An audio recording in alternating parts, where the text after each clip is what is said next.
नमस्कार दोस्तों, मेरा नाम है रजत जायसवाल और आप देख रहे हैं स्टडी मोटिवेशन चैनल, जहां हम लोग स्टडी से संबंधित वीडियोस लाते रहते हैं। तो दोस्तों, आज मैं यूपीएससी से रिलेटेड कुछ फैक्ट के बारे में बात करूंगा और इसमें यही बताने की कोशिश करूंगा कि वो कौन से बेहतरीन वेबसाइट और ऐप्स हैं जिनके माध्यम से आप अपने यूपीएससी के प्रिपरेशन को और भी बेहतर तरीके से और भी अच्छे तरीके से कर सकते हैं। तो सबसे पहले मैं आपको वीडियो शुरू होने से पहले बता दूं कि यूपीएससी ने एक अपडेट जारी किया है और उस अपडेट सुनने से पहले प्लीज़ हमारे चैनल को सब्सक्राइब करें और अपने दोस्तों के साथ भी शेयर करें, जो भी यूपीएससी या स्टडी संबंधित जो भी आपको वीडियो जानकारी चाहिए रहेगी उसके लिए। ओके, तो मैं जो बता रहा था यूपीएससी अपडेट के बारे में, उसमें यही है कि यूपीएससी ने अपना एक नया अपडेट लाया है कि जितने भी कैंडिडेट्स थे, जितने भी एस्पिरेंट थे जो जिनका पिछले कोरोना काल में लास्ट अटैम्प्ट था और वो नहीं दे पाए, ओके, तो उन लोगों के लिए एक चांस और यूपीएससी दे रही है उन लोगों के लिए। तो दोस्तों, ये बहुत ही इनिशिएट वर्क है और मेरे ख्याल से बहुत ही अच्छा हुआ जिनका लास्ट अटैम्प्ट कोरोना की वजह से मिस हो गया या जो जिन्होंने नहीं दे पाया, तो उनके पास एक बहुत ही सुनहरा मौका है, वो फिर से अपने इस अटैम्प्ट के थ्रू अपने सपने को पूरा कर सकते हैं। तो चलिए हम लोग अपने वीडियो की तरफ चलते हैं, जहाँ पे हम लोग बात करेंगे बेस्ट एप्लीकेशन और वेबसाइट के बारे में। मैं अभी तक मैं यहीं पे बता रहा हूँ, उसके बाद मैं अपने स्क्रीन रिकॉर्डर के माध्यम से आपको बताने की कोशिश करूँगा कि वो कौन कौन से ऐप्स और एप्लीकेशन हैं जिसकी हेल्प से आप अपने प्रिपरेशन और यूपीएससी की स्ट्रेटजी और हर चीज़, नोट्स, पीडीएफ, एवरीथिंग आपको वहाँ पे मिल जाएंगे। और ये दोनों लैंग्वेज में बाईलैंग्वेज रहेंगे, आप चाहें तो हिंदी में पढ़ सकते हैं, चाहे आप इंग्लिश में पढ़ सकते हैं। ये ऐप्स और एप्लीकेशन आपको नोट्स बनाने में भी बहुत ही मददगार होंगे। तो चलिए देखते हैं। तो दोस्तों, मैं इस टाइम अपने स्क्रीन रिकॉर्डर पे आ गया हूँ। आप जैसा कि आप मेरा ये वॉलपेपर देख सकते हैं और मैं सिंपली सबसे पहले गूगल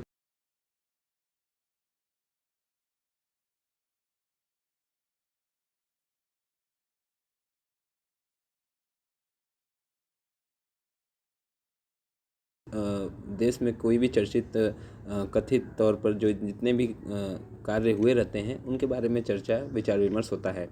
बेसिकली इसमें आपको जो ध्यान देने वाली बात है वो है कि आप इसके अंतर्गत आकाशवाणी को सुन सकते हैं। ओके, आप आकाशवाणी डेली पर डे रात को 9 बजे आप उसे सुनिए, क्योंकि उसमें देश विदेश से जुड़े बहुत सारे मुद्दे होते हैं जिनको आप सुनकर अपने मेंस की प्रिपरेशन के लिए एक्टिव हो सकते हैं और उसको मजबूत कर सकते हैं। तो ये दोस्तों हमारा खुल गया है ऑल इंडिया रेडियो का पेज, जहाँ पर ये देख सकते हैं आप ऊपर से मुख्य समाचार जो कि चल रहा है कि देश में अब तक 16 करोड़ इतने लोगों को वैक्सीन लगाया जा चुका है। और कुछ मुख्य समाचार यहाँ पर है। उत्तराखंड के मुख्यमंत्री के साथ कोविड संबंधी स्थिति की समीक्षा की मोदी जी ने, और हेमंत बिस्वा शर्मा असम के नए मुख्यमंत्री होंगे।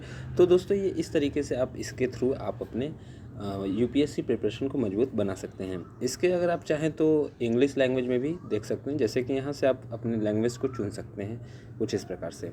ओके, आप चाहें तो अंग्रेजी, चाहे गुजराती, मराठी या उर्दू में भी इसे पढ़ सकते हैं।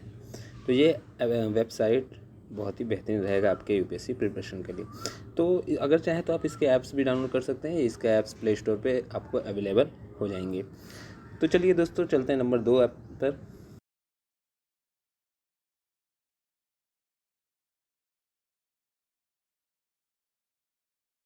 जो समाचार पत्रिका है, जितने भी योजनाएं या जितने भी जो भी नए इनिशिएट हुए हैं या जितने भी नए नए कार्य किए जा रहे हैं भारत में, उनके बारे में आपको इसमें बताया जाता है।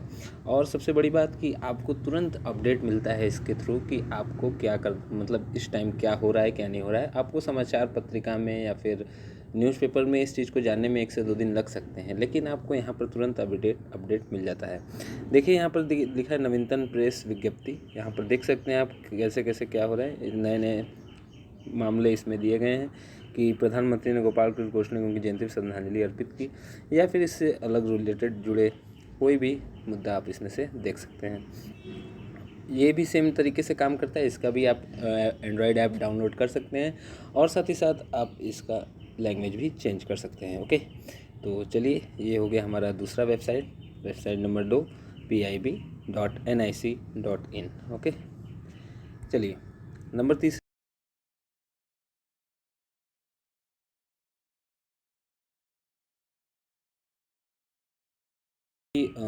PIB की जैसा ही काम करता है, लेकिन इसमें आपको करंट अफेयर से रिलेटेड करके बताता है और नए नए योजनाओं के बारे में बताता है। अगर आप चाहें तो अगर आप मेंस की तैयारी कर रहे हैं और अपने नोट्स भी तैयार करते जा रहे हैं तो ये आपके लिए बहुत ही हेल्पफुल होगा।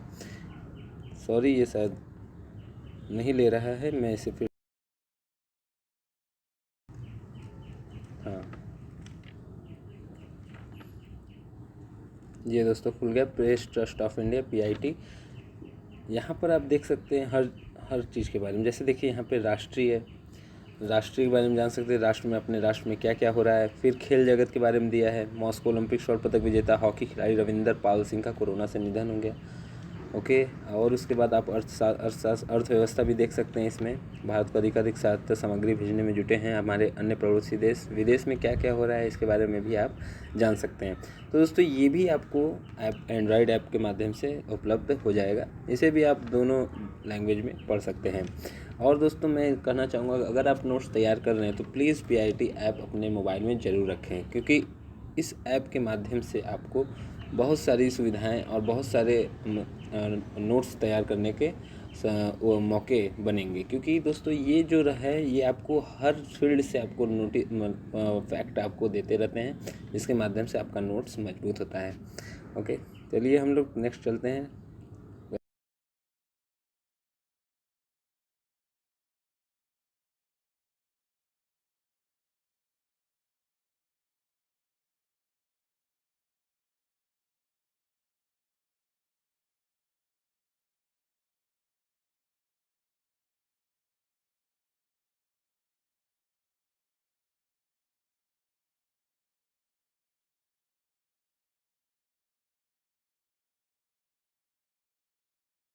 तो ये दोस्तों बेसिकली अर्थशास्त्र से रिलेटेड है कि भारत की अर्थव्यवस्था किस प्रकार से इस टाइम रन कर रही है, उसमें क्या क्या खामियां हैं, क्या क्या नए नए इनिशिएट किए गए हैं, स्टॉक मार्केट या फिर अदर चीज़ें जितने भी हैं, इसमें आपको जानकारी मिल जाती है।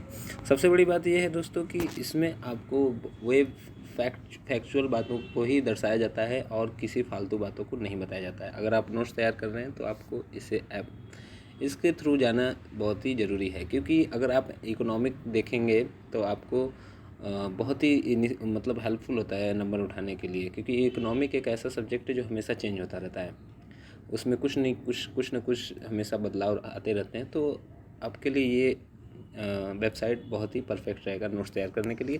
बस इसमें एक खामियां है कि वो ये सिर्फ सिंगल लैंग्वेज में ही है, इसे आप बाइलिंगुअल नहीं पढ़ सकते हैं। हाँ, ये हो सकता है कि अगर आप इंग्लिश देख रहे हैं, क्योंकि दोस्तों इंग्लिश कंपलसरी होता है UPSC में, तो आप थोड़ा बहुत भी इंग्लिश जान रहे हैं तो आप इसे ईजिली रन कर सकते हैं और इसमें से नोट्स भी बना सकते हैं। ओके, तो ठीक है, चलिए लास्ट वाले हमारे ये लास्ट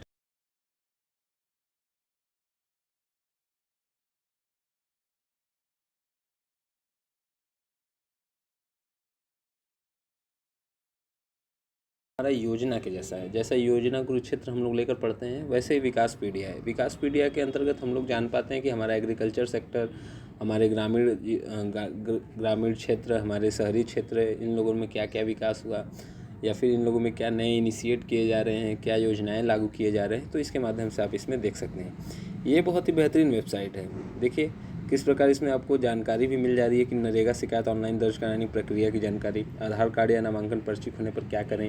ओके, नवीन विषय यहाँ पर दिए गए। ये नवीन विषय से देख सकते हैं क्या क्या स्थिति है कि प्रति एकड़ 160 टन गन्ना उत्पादन, कंडुआ रोग। देखिए ऐसे कुछ क्वेश्चंस आ जाते हैं जो कि इसी से रिलेटेड होते हैं। और दोस्तों आपको बेसिकली ये सब कहीं नहीं मिलेगा, ना तो कोई यूट्यूब चैनल पे आपको प्रोवाइड करवा पाएगा, ना तो कोई PDF में मिलेगा। ये आपको यहीं से मिल पाएगा और आपको इसे यहीं से जुटाना ही पड़ेगा अगर आपको UPSC क्लियर करनी है। फिर उसके बाद हम लोग देख लेते हैं समाचार में क्या है। समाचार में आएंगे तो आप इसमें देखेंगे आयुष मंत्रालय आयुष 64 और काबासुरा कुडीनीर के राष्ट्रव्यापी वितरण का अभियान शुरू हो गया है। ओके, उसके बाद 1 जून से 2021 से UDID पोर्टल के माध्यम से दिव्यांगता ऑनलाइन प्रमाणीकरण अनिवार्य। तो ये सब भी आप इसमें से देखकर अपने नोट्स के लिए प्रिपरेशन कर सकते हैं।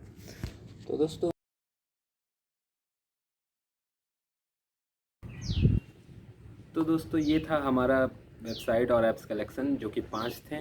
नंबर 1 पे था हमारा ऑल इंडिया रेडियो, दूसरा था PBI जो कि समाचार पत्रिकाओं से रिलेटेड था, जितने भी चीज़ें हो रही हैं इस देश में आपको तुरंत आपको बताया जाता है। तीसरा था हमारा PIT, ठीक है, जिसमें ये भी पत्र से संबंधित रहते हैं और मकसद यही रहता है कि आपको सही जानकारी इसके माध्यम से मिलती है। आप न्यूज़पेपर या टेलीविज़न न्यूज़ पे देखकर आप इसे जल्दी नहीं समझ पाते हैं और इसके थ्रू आप जल्दी से आसानी समझ पाते हैं। चौथा था हमारा इकोनॉमिक्स टाइम्स ऑफ इंडिया, जिसके माध्यम से हम लोग अपने देश के अर्थव्यवस्था को जान पाते हैं और नए नए नोट्स उसके माध्यम से तैयार कर पाते हैं, क्योंकि आपको बहुत डीपली में अर्थव्यवस्था के बारे में जल्दी कहीं नहीं बताया जाता है। और पाँचवा हमारा था विकासपीडिया। विकासपीडिया के अंतर्गत हमारे जितने भी ग्रामीण क्षेत्र हैं, शहरी क्षेत्र हैं या फिर एग्रीकल्चर से क्षेत्र जो रिलेटेड हैं, उनके विषय में बताया जाता है कि उन पर क्या नए इनिशिएट किए गए हैं या फिर क्या नई नई योजनाएं लागू की जा रही हैं उनको और बढ़ावा देने के लिए। तो ये थे हमारे दोस्तों कुछ एप्लीकेशंस के ग्रुप और उनके वेबसाइट्स। उम्मीद करता हूँ कि ये वीडियो आपको पसंद आया होगा। अगर पसंद आया तो प्लीज़ इसे लाइक करें और अपने दोस्तों के साथ शेयर करें और सब्सक्राइब करें हमारे चैनल को। अगर आप UPSC के एस्पिरेंट हैं तो मेरी तरफ से ऑल द बेस्ट और उम्मीद करता हूँ कि आप जल्द ही IAS बन पाएंगे। Thank you so much.